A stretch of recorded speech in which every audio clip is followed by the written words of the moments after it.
How to choose 3 to 5 friends to contact if you logged out of or you're on your Facebook app. Hi guys, in this video I will show you how to use contact 3 to 5 friends if you're logged out of your Facebook. It's so easy and quick, so let's start. First thing, go to your Facebook. Now click on those 3 lines up there to get to this page, and now click on the setting icon beside the search icon and click on the second option, which is password and security.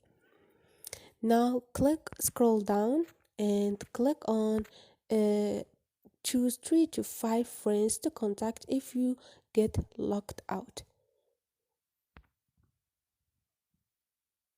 And now you choose the people or contact you trusted on Facebook, so they can securely help you if you ever have trouble accessing to your account on Facebook.